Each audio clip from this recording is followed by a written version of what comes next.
City builders tend to be calm, relaxing, chill experiences, but not here today. Today we're talking about the hardest, most brutal, insanely difficult city building games which are gonna challenge your skills and mental fortitude, because these games are about survival and trying to stay alive in the most hostile of environments, which may feel like a conflict with city building, but let me show you what we have today. Beginning the list is probably an obvious answer: Frostpunk. You know you're up for a challenge when you have a city builder that has boss music. This is a survival city building game where you are trying to stay alive and keep your people alive in a frozen post-apocalypse where the entire planet has frozen over. It's all snow and ice, and it's only getting colder and colder. But it's not just surviving against the environment. Society and external threats are coming to destroy your people as well, because you have this central heating pillar and you're building your lovely, warm, toasty city, relatively speaking, in a circular kind of grid pattern. But of course, whenever you have something that other people don't have, other people are gonna come and get it. And also the people in your city, they're not all getting the same stuff either. Some have and some are have-nots, and they might have some ethical conflicts.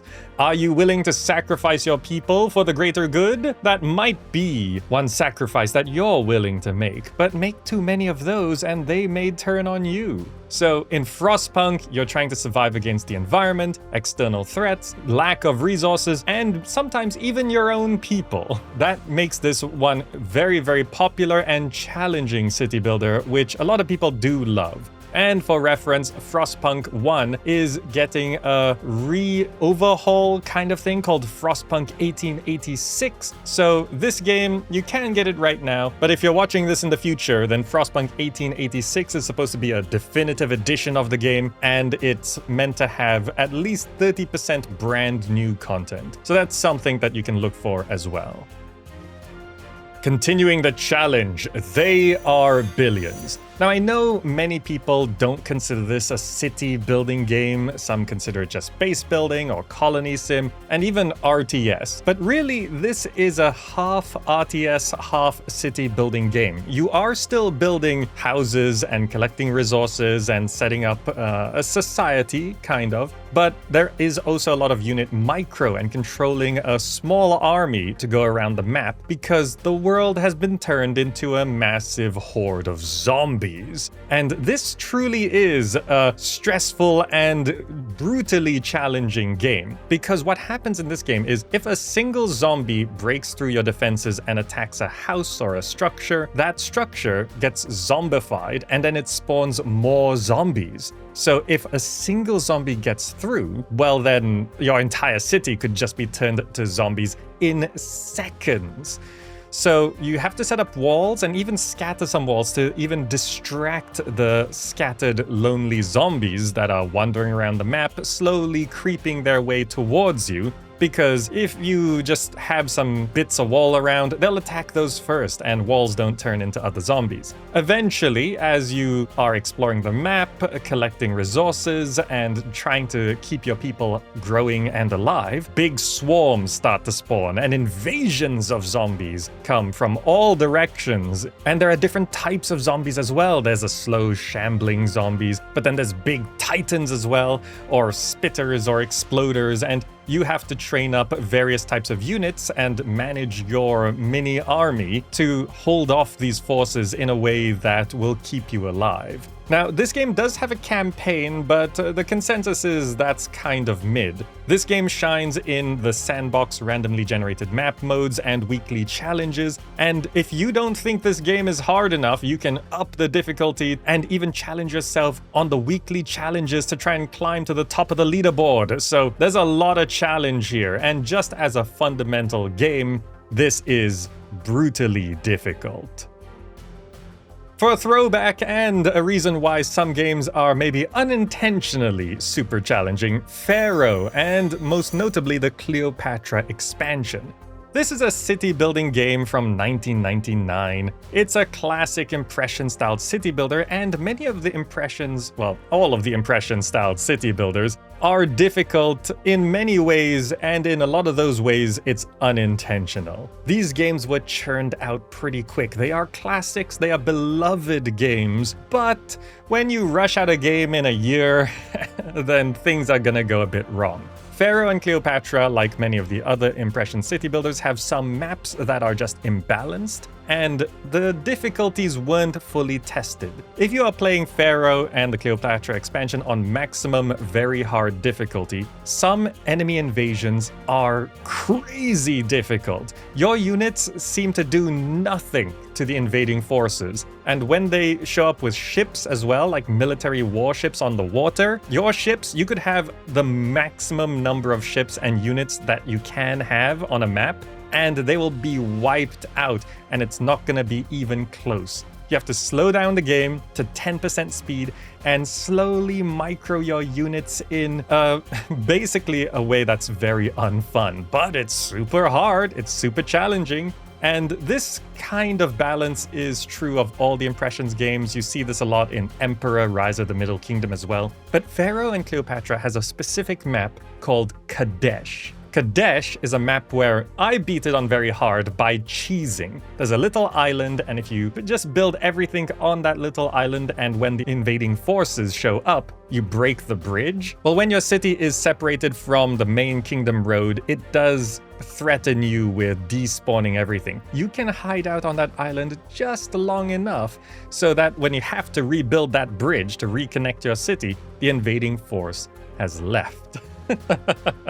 So you can cheese it that way. Now, you can beat that mission without cheesing it, and I asked the community to prove that it can be done because I'm not gonna do it. Someone did actually make a video proving that it can be done, Slingshot, which I will link that video down below, where you can see how you have to play the game on that map, on Kadesh, to beat that invading force without cheesing. I don't think anyone should have to do that. Now, besides the imbalance, there are also a number of bugs and glitches, walkers spawning in the wrong locations, and having played through the game on max difficulty, these things just get more and more frustrating and difficult, and you have to start playing the game in a way that is not intended, but you have to do that just to get it to work as you want it to work. So Pharaoh and Cleopatra, it is not just probably the hardest Impression-style city builder, it is one of the hardest city builders of all time. Not even mentioning having to understand how the walker system works in the first place, which for new players is just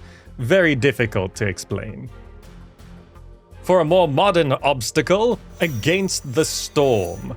This is a rogue-lite city builder, which means you are meant to lose. This is a city building game where you go onto a specific map and you have certain objectives to accomplish, and the map just gets harder and harder with enemies and encounters and events that will just hinder your progress and destroy everything that you've been building. The whole goal of this game is to achieve those objectives before you lose. And if you achieve those objectives, you continue on, you get some bonuses, but eventually you will be taken down by something. And that's the whole point of the game. You are meant to lose at some point, which does make it a very challenging game. Now, when it comes to Against the Storm, there are a lot of people who say that it's not a city building game because you don't get to build and enjoy your city. But recently, it was phrased in a way that does make sense. Against the Storm is an early game only city builder. So when you're starting a new city, you're building up from scratch and setting up the initial structures and all of that. The mid and late game of a city building game tends to be where you're stabilizing your economy and you get to maybe sit back, relax, and enjoy the fruits of your labor. Against the Storm doesn't get to that point. By the time you're stabilizing your city, you're probably gonna win. Or you're on the brink of losing and you just about get to your objectives and you can basically run away and abandon your city because that is going down in flames. So Against the Storm, it is one of the most popular city builders these days. It's got almost overwhelmingly positive user reviews on Steam. It's very, very popular. Its expansions were also well received, and it's continuing to get more updates today. So this is one great city building game to get into in general, but you should know what you're getting into. It's gonna be a tough one. Then sometimes challenge comes from complexity. Workers and Resources Soviet Republic is a modern-ish set city-building game where the main selling point is the detail in its simulation and economy. So if you are playing Workers and Resources, you are basically building up from an impoverished little town and trying to become a global superpower of a metropolis. But the simulation here is quite difficult to keep track of. So maybe this isn't so much a difficult game once you get it, but you might need to watch some tutorial videos or something to really understand why things are happening and how all these things are connected in this game. And just managing all of this stuff accurately and properly, it takes a lot of effort. So this one is difficult because you are trying to keep track of so much stuff that is actually simulated. And it is a common consensus that this is one of the few true city builders because it does actually simulate all of this stuff. And when a game simulates a lot of little details, if you don't pay attention to those details, things can just start going wrong, and you don't even understand why. That is a challenge. It's got very positive user reviews on Steam, over 90%, and it fully released in the middle of 2024. City building and challenging city building is continuing to be a popular approach to things. And Workers and Resources, although there may be ways to play it in an easier way, if you really want to get into it, it's gonna be a challenge. Now, when talking about difficult city builders, it probably is prudent to mention Banished. Banished is the first official survival city builder. Now, survival city building is the subgenre of city building where you are surviving and also building a city. It's in the name. Banished is not the first ever survival city builder. We could say Moonbase was, or even Outpost in the 90s, but Banished popularized the genre and repopularized the city building genre as a whole. Survival city building now is a common thing to see. We saw it in Frostpunk, and even elements in They Are Billions or Against the Storm, or almost every city builder these days. But Banished is where this all started. Building up resources, building up your city, and preparing for a harsh winter season. This is one that can really throw you for a loop. This is a game where you could be playing for hours and maybe you accept some settlers, maybe your population gets a bit too hard, maybe the winter was a bit harsher than you were expecting and you go into a death spiral. Suddenly you can't recover, your entire city is crashing, everyone is perishing in the cold of the snow. And maybe that's the point where you just restart the game and try to do better next time. These days, Banished is not the most modern of games. It does look a little bit dated. There are extensive mods from the past, but the mod scene has been more of a lull recently. So the old mods, they are kind of still there. They're not super being developed these days, but people continue to play Banished because of many of these old mods. It was a very popular game when it launched and continues to be one of the most played city builders today. Overall, Banished is a difficult city builder to get into, especially if you've never played a survival city builder before, like most people when they first picked up Banished. And it might seem like it's a straightforward survival city builder for those of you more experienced with the subgenre, but then beware, things can go wrong quite a bit into the game.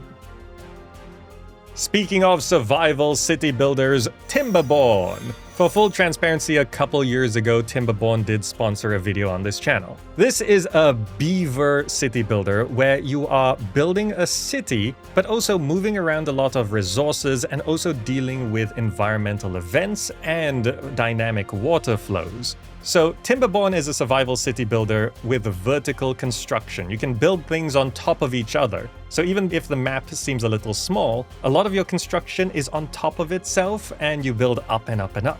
So the complexity challenge is here. Timberborn is a very complex or potentially complex game. You could play it simply, but it has a lot of room for complex supply chains, logistics, and just making space-efficient construction. There's a lot to it here, but it is also a survival city builder with drought seasons or various other weather effects or sickness or things which can pretty much wipe out your entire population if you're not careful. You do also have to to feed your people, or beavers, because if you don't, they'll starve. And so much can go wrong in Timberborn. There are modes which are easier than others, but if you want the full challenge, Timberborn can amp it up to 11, and suddenly your chill, cute beaver builder game becomes a pile of corpses.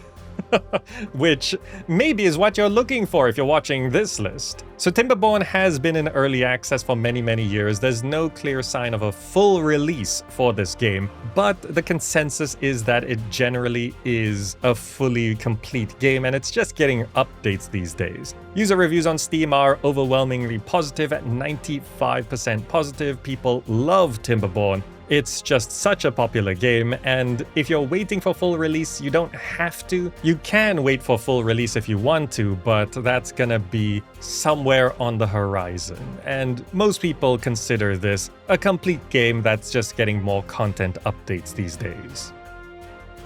And then I'm going to talk about Songs of Six.